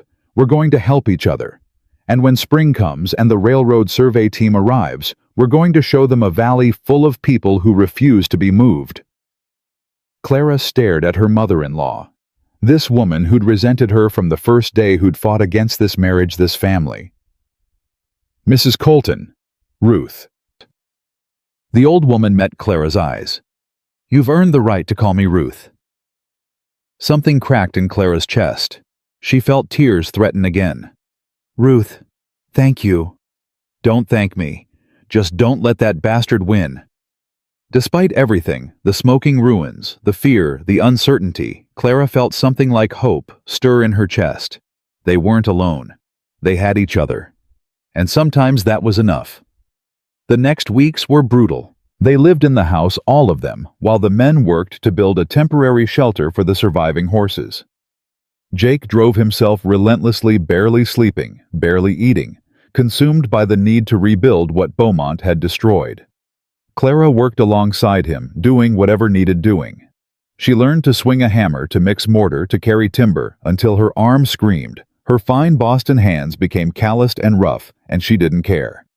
The children helped too. Even little Jamie carried tools and fetched water. Tommy worked like a man twice his age. His earlier resentment toward Jake transformed into fierce loyalty. They were a family now, forged in fire, and nothing could break them. Other ranchers came when they could, bringing supplies, lending hands. Mary Ellen brought food. Thomas Brennan brought lumber from his own stores. The Crawford brothers brought a horse to replace one of the ones they'd lost. We take care of our own, old Thomas said when Jake tried to protest. You'd do the same for us. It was true. He would. Beaumont, meanwhile, had gone quiet. No more visits, no more threats. The silence was almost worse than the aggression. Clara found herself jumping at shadows, lying awake at night, listening for the sound of approaching hooves. He's planning something, she told Jake one night as they sat by the fire. He's too quiet. I know. Been thinking the same thing. What do we do? Jake stared into the flames. His face was gaunt with exhaustion, but his eyes were clear. We keep building, keep getting stronger, and we don't give him any excuse to come at us again. And if he comes anyway, then we fight. Same as we've been fighting. Clara leaned against his shoulder, felt his arm come around her, pulling her close. I love you, she whispered. Have I said that today? Once or twice, but I don't mind hearing it again. I love you, Jake Colton. More than I ever thought I could love anyone again. He kissed the top of her head. I love you too, Clara. You and every one of those children. You're my family now. My whole world. They sat in silence, drawing strength from each other. Outside, the first snow of winter began to fall. The blizzard came 3 days later. Clara had never experienced anything like it. The wind howled like a living thing, tearing at the house, piling snow against doors and windows. Temperatures dropped until the cold seemed to have teeth biting through every layer of clothing, every crack in the walls. They huddled together in the main room, all of them. Jake and Clara, Ruth Sr., Silas, who'd refused to go back to the bunkhouse. The children, wrapped in every blanket they owned, clustered around the fireplace. "How long will it last?" Maggie asked, her voice small. "Hard to say." Jake fed another log into the fire. "Could be hours, could be days." "Days?" Willie's eyes went wide. "We'll freeze." "We won't freeze." Clara pulled him closer. "We've got plenty of wood, plenty of food. We just have to wait it out." "Your ma's right." Jake settled beside them, and Clara felt the children lean toward him, seeking comfort. "I've been through storms like this before. The trick is staying calm, staying warm, and trusting that it'll pass." "Tell us a story," Jamie demanded. "A good one."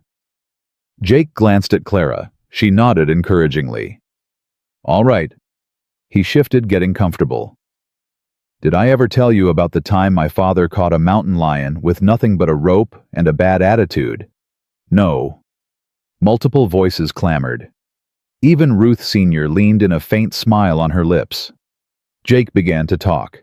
His voice wove through the howling wind, painting pictures of adventure and courage. The children listened with rapt attention, fear forgotten in the magic of storytelling. Clara watched him, watched her family, this impossible patchwork family that had somehow become real. Tommy was pressed against Jake's side, no longer holding himself apart.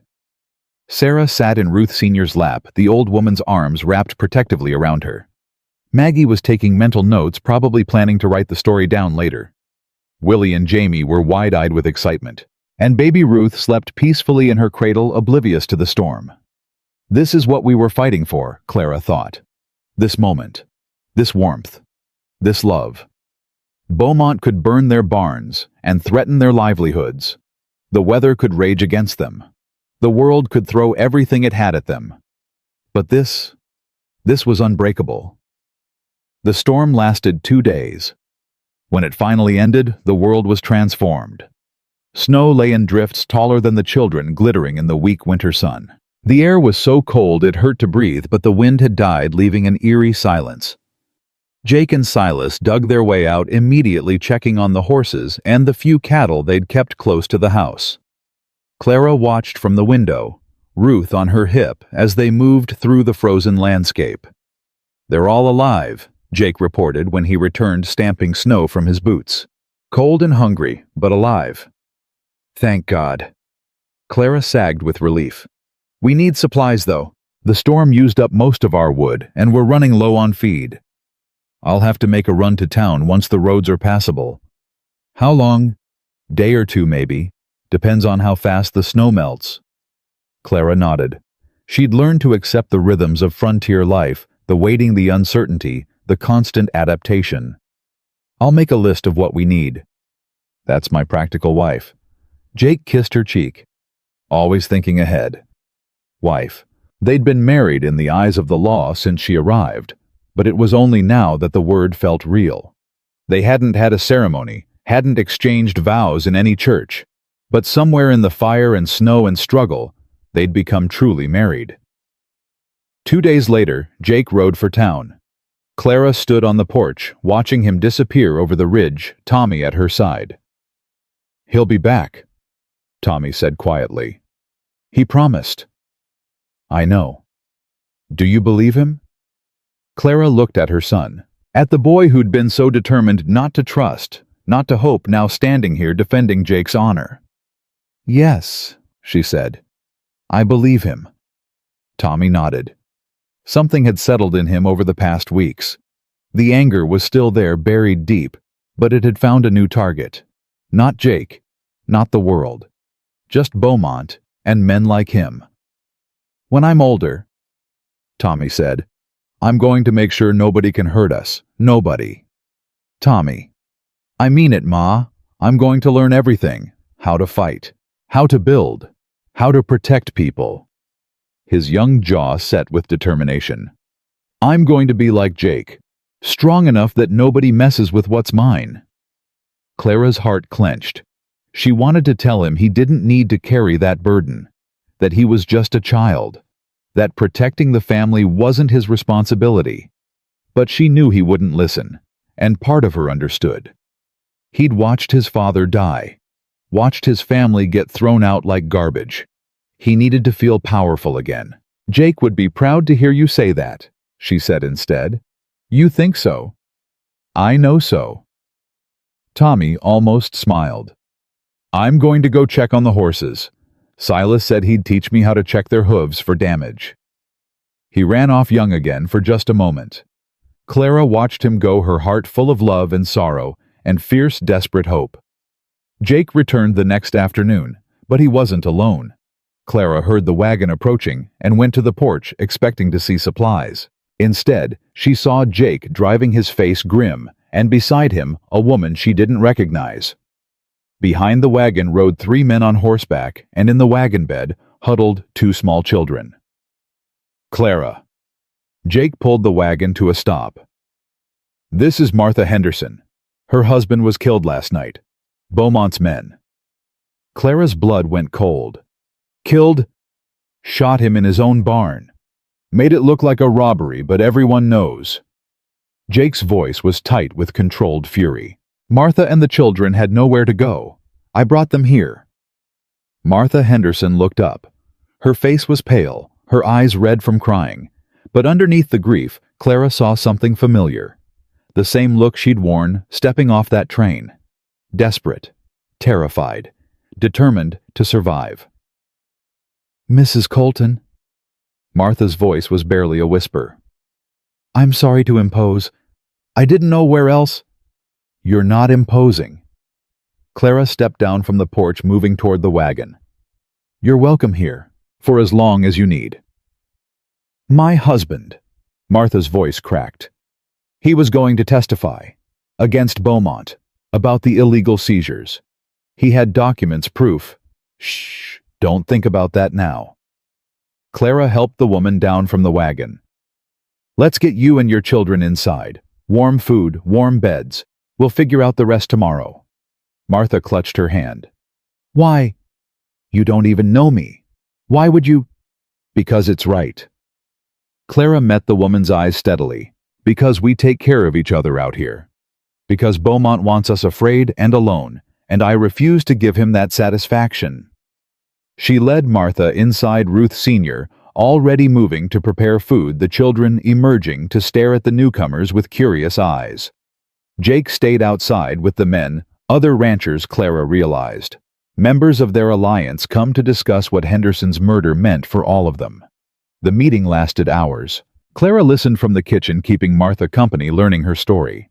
Henderson had been gathering evidence of Beaumont's illegal land seizures for months. He'd been planning to take it to the territorial governor, to the newspapers, to anyone who would listen. Now he was dead, and the evidence had disappeared.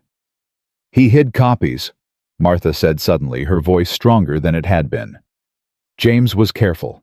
He knew Beaumont might try something. He told me if anything happened to him, there were copies, hidden somewhere safe." Clara leaned forward. "Do you know where?" "No. He said it was better if I didn't. Said Beaumont might try to force it out of me." Martha's hands trembled. "But he told me someone else knew. Someone he trusted." "Who?" "Your husband. James said he'd told Jake Colton where to find the evidence, just in case." Clara felt the world tilt beneath her feet. Jake knew. Jake had evidence that could bring Beaumont down, and he'd never said a word. She stood abruptly. "Stay here. Watch the children." She found Jake on the porch, the other ranchers just leaving. He looked exhausted, defeated, older than his years. "Jake." He turned. Something in her face must have warned him. "Martha told me about the evidence, about James telling you where it was hidden." Jake closed his eyes. "Clara, you knew. This whole time you knew there was proof of what Beaumont's done, and you didn't tell me. I was trying to protect you." "Protect me?" Clara's voice rose. "A man is dead, Jake. His widow and children are sitting in our kitchen. And you had evidence that could have stopped. This could have stopped all of it. And gotten us killed right along with Henderson." Jake's control snapped. You think I don't know? You think I haven't been torn apart every single day, knowing I could end this, but being too afraid of what it would cost? He stepped toward her, his eyes wild with pain. The night of the fire, Beaumont sent a message, with his men. Said if I used what Henderson gave me, he'd make what happened to our barn look like a church social. Said he'd burn the house with everyone in it. With you. With the children. Clara felt the ground shift beneath her. He said if I kept quiet, stayed out of his way, he'd leave us alone. Said Henderson was a warning of what happens to people who fight him. Jake's voice broke. So I kept quiet. I let that man die. And I didn't tell you because I couldn't bear to see you look at me the way you're looking at me right now. Clara stared at him. This man she loved. This man who'd taken in her family, protected them, built a life with them. This man who'd made an impossible choice. You should have told me, she whispered. I know. We're supposed to be partners. We're supposed to face things together. I know. Tears streaked Jake's face. I'm sorry. I'm so damn sorry. Clara stood frozen. Part of her wanted to rage at him. Part of her understood completely.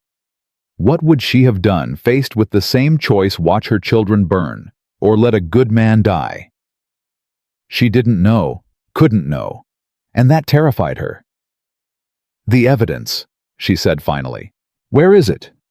Hidden in the old mill 5 miles north. Henderson put it there a month ago, gave me a map. Then we use it. Jake stared at her. Clara, you heard what I said. Beaumont has already done his worst. He's burned our barn, killed our friend, terrorized our neighbors. Clara's voice hardened into something like steel. What else is he going to take from us? We can't live like this, Jake, cowering, afraid, letting him pick us off one by one. If we use that evidence, he'll come for us. Then let him come. Clara stepped forward, took his face in her hands. I would rather die fighting than live on my knees. I thought you felt the same. Jake looked at her, really looked, and slowly something shifted in his eyes. The despair giving way to something else, determination. You're right, he said quietly. You're right, and I've been a coward. You've been human. There's a difference. Clara kissed him softly. Now let's finish this, together. Jake nodded, took her hand. Together they walked back into the house, back to Martha Henderson and her fatherless children, back to the family waiting inside, back to war. They rode out before dawn. Jake led the way, Clara beside him, Silas and Thomas Brennan following close behind. The world was still dark, the air bitter cold, but Clara felt nothing except the fierce determination burning in her chest. The old mill stood 5 miles north, abandoned for years, its wooden walls sagging with age and neglect. Jake dismounted first, his eyes scanning the shadows for any sign of ambush. Stay close, he said quietly. Brennan watched the road. Silas, you're with me. Clara followed them inside. The mill smelled of rot and dust, years of decay pressing down on every surface. Jake moved to the far corner, counting steps, and knelt beside a loose floorboard. Here. He pried it up, revealing a metal box buried in the earth beneath. Clara held her breath as he opened it. Papers. Dozens of them. Letters, contracts, bank records. Evidence of every illegal deal Beaumont had made, every family he'd cheated, every law he'd broken. James Henderson was thorough. Clara breathed, flipping through the documents. This is everything. Enough to put Beaumont away for years. If we can get it to someone who'll use it. Jake's voice was grim. The sheriff's in Beaumont's pocket, the local judge too. Then we go higher, the territorial governor, the federal marshal in Cheyenne. Clara's mind was already working. We make copies, send them everywhere, to newspapers, to politicians, to anyone who'll listen. Make it impossible for Beaumont to silence us. Jake looked at her. You know what this means. Once we do this, there's no going back. He'll come for us with everything he has. Let him come. They returned to the ranch as the sun rose, the evidence secured in Clara's saddlebag. The other ranchers were waiting gathered in the yard, their faces tense with anticipation. "Well," Mary Ellen demanded, "did you find it?" "We found it." Jake dismounted, helping Clara down. "Enough to bury Beaumont 10 times over." A murmur ran through the crowd. Hope, finally. Real hope. "What now?" Thomas Brennan asked. Clara stepped forward. "Now we make copies. As many as we can. And we send them to everyone. The governor. The newspapers in Denver and San Francisco. The railroad company's board of directors. Anyone who has reason to want Beaumont stopped." "That'll take time." Mary Ellen's voice was worried. "Beaumont won't just sit back which is why we need to move fast." Clara looked at the gathered faces. "I'll need help. Anyone who can write, anyone who can ride. We have to get this done before Beaumont realizes what we're doing." The ranchers exchanged glances. Then one by one they nodded. "I can write," old Thomas Brennan said. "My wife too." "My boy can ride faster than anyone in the territory," the Crawford brothers offered. "I'll go to Denver myself," Mary Ellen said firmly. "Got a cousin there who works for the newspaper. He'll print whatever I give him." Clara felt tears prick her eyes. These people, these stubborn, brave, beautiful people. "Thank you," she whispered. "All of you." "Don't thank us yet." Jake's voice was steady, but Clara heard the emotion beneath it. "We've got a war to win first." The next 2 days were a blur of activity. The ranch became a command center, people coming and going at all hours. Ruth Sr. took charge of the children, keeping them fed and occupied while the adults worked. Martha Henderson emerged from her grief to help copy documents, her hands steady, her eyes burning with the need for justice. Clara worked until her fingers cramped, writing the same damning words over and over. Evidence of fraud. Evidence of bribery. Evidence of murder. Each copy was a weapon, and she was arming an army. On the second night, Jake found her asleep at the kitchen table, her head pillowed on a stack of papers. He lifted her gently, carried her to their room. "Put me down," she mumbled. "I'm not finished. You're exhausted. The papers will be there in the morning." "Morning might be too late. Morning will be fine." Jake laid her on the bed, pulled a blanket over her. "You can't fight if you're dead on your feet." Clara grabbed his hand before he could leave. "Stay, please." He hesitated only a moment before lying down beside her, pulling her close. They lay in the darkness, holding each other, drawing strength from the simple fact of being together.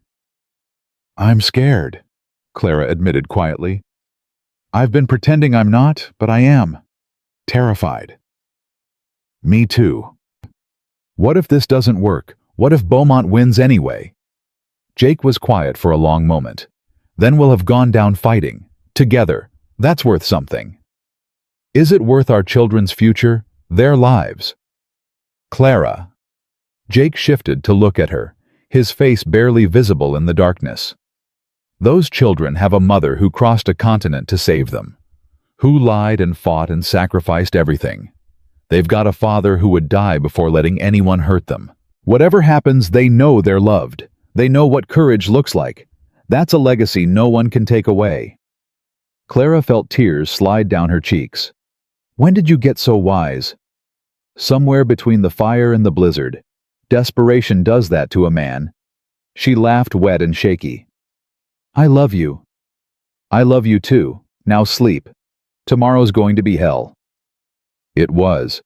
The riders went out at first light, carrying copies of the evidence in every direction. Mary Ellen headed for Denver. Thomas Brennan's son rode for Cheyenne. The Crawford brothers split up, one going east, one going west. By noon, Beaumont knew. Clara was in the yard when she saw them coming. A dust cloud on the horizon growing larger, resolving into riders. A lot of riders. At least 20, maybe more. "Jake!" she screamed. "They're coming!" Chaos erupted. Men grabbed rifles. Women gathered children. Jake appeared at Clara's side, his face set in hard lines. "Get everyone in the house. Now." "I'm not leaving you." "Clara." I said no. She grabbed a rifle from the stack by the door, checked that it was loaded. We fight together or not at all. Jake looked at her for a long moment, then nodded. All right. Stay behind cover. Don't take unnecessary risks. They took positions around the ranch. Jake on the porch, Silas by the barn. Thomas Brennan and the other ranchers spread out in a defensive line. Clara crouched behind the water trough, her rifle steady, despite the terror coursing through her veins. The riders arrived in a thunder of hooves and dust. Beaumont was at their head, his face twisted with rage. He rode straight into the yard, stopping just short of the porch where Jake stood waiting. Morgan, Beaumont's voice was ice. You've made a very serious mistake. Only mistake I ever made was not doing this sooner. You think those papers will save you, those letters you've been sending? Beaumont laughed harsh and ugly. I own the telegraph operator. Every message you've sent I've intercepted. Every rider you've dispatched I've stopped. Clara's stomach dropped. No, it couldn't be true. You're lying. Jake's voice was steady, but Clara saw his hand tighten on his rifle. Am I? Beaumont gestured, and two of his men rode forward, dragging someone between them. A young man beaten and bloody. Thomas Brennan's son, Jacob. The old rancher started forward, but Silas grabbed his arm, held him back. Found this one halfway to Cheyenne, Beaumont said casually. The others have been similarly delayed. Your little rebellion ends here, Morgan. Now. Clara's mind raced. If Beaumont had intercepted everything, if their messengers were captured, then all of this had been for nothing. All the work, all the risk, you're wrong. The voice came from behind Beaumont, from the ridge overlooking the ranch. Clara turned, and her heart stopped. Riders were appearing on the horizon. Not Beaumont's men. Others, dozens of them. And at their head, a woman on a gray mare. Mary Ellen Shaw. You caught most of them, Mary Ellen called down, her voice carrying clearly in the tense silence. But not me. I didn't take the main road. I didn't go to Denver. She urged her horse forward, riding down into the yard. Behind her came men Clara didn't recognize, hard-faced, official-looking, wearing badges. I went to Fort Laramie, Mary Ellen continued. To the federal marshal there. The one who's been investigating land fraud in the territories for the past 2 years. Beaumont's face went white. Henry Beaumont. One of the badge-wearing men rode forward. His voice was flat official. You're under arrest for fraud, extortion, and conspiracy to commit murder. You have the right to... Beaumont's hand went to his gun. Everything happened at once. Jake's rifle came up. Clara screamed a warning. Beaumont's men went for their weapons. The marshal's deputies responded in kind. A shot rang out, then another, and another. Clara found herself firing without thinking, the rifle kicking against her shoulder. She saw men fall, saw horses rear, saw chaos and smoke and violence. And then suddenly, silence. Beaumont lay on the ground, his gun still in his hand, a red stain spreading across his chest. Around him, his men were surrendering, throwing down weapons, hands in the air. It was over. Clara lowered her rifle. Her hands were shaking so badly she could barely hold it. She looked around frantically, searching for Jake. He stood on the porch, untouched. His eyes found hers across the yard. Clara. His voice broke on her name. She ran to him, threw herself into his arms. He held her so tight she couldn't breathe, and she didn't care. It's over, he kept saying. It's over. We won. Behind them, the children spilled out of the house. Tommy first, then Maggie, then Willie and Sarah and Jamie. Baby Ruth wailed in Ruth Sr.'s arms. They crashed into their parents in a tangle of arms and tears and desperate relief. Mama! Sarah was crying. Mama, I was so scared. I know, baby. I know, but it's all right now. We're safe. Is the bad man gone? Jamie asked, his small face streaked with tears. Jake crouched down, gathered the boy into his arms. The bad man's gone, son. He's never going to hurt anyone again. Because you stopped him. Because we all stopped him. Together. The federal marshal approached, his face grim but satisfied. "Mr. Colton, Mrs. Colton, we'll need statements from everyone, and those documents you mentioned." "You'll have them," Clara said, her voice steady despite the trembling in her limbs. "Every last page." The marshal nodded. "What you did here today, it took courage. A lot of families are going to be safe because of you." Clara looked at Jake, at her children, at the gathered ranchers who'd risked everything to stand together. "We just did what neighbors do," she said quietly. "We took care of each other." The cleanup took weeks. Beaumont's organization crumbled without him. His associates were arrested. His illegal deals unwound, his victims compensated. The railroad survey was rerouted just as Jake had hoped, going around the valley rather than through it. The Henderson evidence proved invaluable. James Henderson, even in death, had saved the valley he loved. Martha stayed at the ranch through the spring until she felt ready to start again. Then she bought a small place of her own, determined to build a new life for herself and her children. The alliance Jake and Clara had built remained strong. Monthly meetings at the ranch became a tradition. Problems were shared, solutions found, community strengthened. The valley that Beaumont had tried to tear apart instead grew closer than ever. Spring came slowly then, all at once. Clara stood on the porch watching her children play in the yard. Willie was trying to teach Jamie to ride with predictably chaotic results. Maggie was reading under a tree. Her constant companion these days, a notebook where she wrote stories about frontier life. Sarah was collecting wildflowers, her shyness finally beginning to fade. Tommy was with Jake in the corral learning to break horses, his young body strong and capable. And baby Ruth, now walking, toddled across the grass with Ruth Sr. following close behind, the old woman's face soft with an affection Clara had never thought to see. "Penny, for your thoughts." Jake appeared beside her, his arm sliding around her waist. He smelled like horses and sweat and home. "Just thinking about how far we've come." Clara leaned into him. "A year ago I was on a train, terrified of what waited at the end of the line. And now I can't imagine being anywhere else." Jake kissed her temple. "I've been thinking about making things official." Clara turned to look at him. "What do you mean?" "We're married legally, have been since you arrived, but we never had a real wedding, never stood up in front of people and made promises." His voice was soft, uncertain. "I'd like to do that, if you want. Show everyone what we've built, what we mean to each other." Clara felt her heart swell. "You want to marry me again?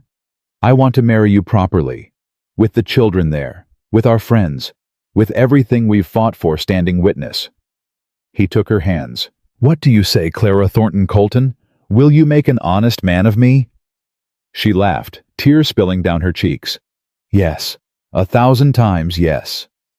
He kissed her, then right there on the porch in full view of everyone. The children cheered. Ruth Sr. pretended to disapprove while smiling. Somewhere in the distance, a hawk cried out, circling on the warm spring air. The wedding took place in June. The whole valley came, ranchers and townspeople, and everyone who'd stood with them through the dark times. Eleanor Thornton, the schoolteacher. Clara had started helping perform the ceremony in the yard of the ranch under a canopy of wildflowers. Clara wore a simple white dress sewn by Ruth Sr.'s own hands. Jake wore his best suit, the one he'd been married in before, now altered to fit his broader frame. The children stood with them. All 6 of them scrubbed clean and dressed in their finest. Tommy held baby Ruth. Maggie held the rings. Willie couldn't stop fidgeting. Jamie kept asking when they could eat cake. Sarah clutched her bouquet of wildflowers like a lifeline. "We're gathered here today," Eleanor began, "to witness something rare and beautiful. The joining of 2 lives that have already been tested by fire. The celebration of a family built not by blood, but by choice, by courage, by love." Clara looked at Jake, saw tears glittering in his eyes. "Jacob Colton," Eleanor continued, "do you take this woman to be your wife? To love her, honor her, and cherish her in good times and bad for as long as you both shall live?" "I do." Jake's voice was steady, sure. "I've been doing that since the day she stepped off that train. Reckon I'll keep doing it till my last breath." "And Clara Thornton Colton, do you take this man to be your husband? To love him, honor him, and cherish him in good times and bad, for as long as you both shall live?" Clara's voice came out strong and clear. "I do. He promised me kindness when I expected cruelty. He's kept that promise every single day. I'm proud to be his wife. Prouder than I can say." Eleanor smiled. "Then by the power vested in me, I now pronounce you husband and wife. Again." She winked. "You may kiss your bride." Jake kissed her, long and deep and full of promise. The crowd erupted in cheers. The children mobbed them, hugging and laughing and crying all at once. "We're really a family now," Jamie announced loudly. "For real and forever." "For real and forever," Jake agreed, his voice thick with emotion. Clara looked at her family, her husband, her children, her mother-in-law who'd gone from enemy to ally to something very like a mother, her friends, her community, her home. A year ago she'd had nothing, no hope, no future, just 6 hungry children and a lie that was supposed to save them. Now she had everything. That night, after the guests had gone and the children were asleep, Clara and Jake stood on their porch, their spot. The place where so many hard conversations had happened and so many tender ones. "Happy?" Jake asked softly. "Beyond measure." "Any regrets?" Clara thought about it, really thought. 1. I wish Samuel could see how well his children turned out. How brave and strong and kind they are. "He knows." Jake pulled her close. "Wherever he is, he knows. And I think he'd be grateful that his family found a home, that they're loved." "You really believe that?" "I have to, because I'd want the same thing if it was me. I'd want to know that Elizabeth would be happy again, that life goes on." He kissed her forehead. "That's what love is, isn't it? Wanting the other person to be happy, even if you can't be there to see it." Clara nodded against his chest. "I love you, Jake. I love you too, Clara. And I'm going to spend the rest of my life proving it." They stood in silence, watching the stars wheel overhead. The same stars that had watched over this valley for thousands of years. The same stars that would watch over it for thousands more. Inside the house, their children slept peacefully. Tommy, who'd finally learned to trust again. Maggie, who'd found her voice and her purpose. Willie, who'd discovered that hard work could be its own reward. Sarah, who was slowly emerging from her shell. Jamie, who'd forgotten what it was like to be hungry. And baby Ruth, who would grow up knowing nothing but love. A year ago, Clara had stepped off a train expecting a monster. Instead, she'd found a man who'd looked at her frightened eyes and said the only words that mattered: "I'll be kind to you." He'd kept that promise, every single day. Through fire and snow and war and loss.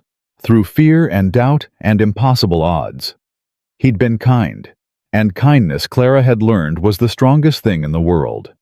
The wind whispered through the valley, carrying the scent of wildflowers and new grass. Somewhere in the darkness, a coyote howled. The horses shifted in the new barn built by neighbors who'd become family. The cattle lowed softly in the distant pastures. Life went on. Beautiful and harsh and full of possibility. Clara closed her eyes and let herself believe in tomorrow. Not because it was safe. Not because it was easy.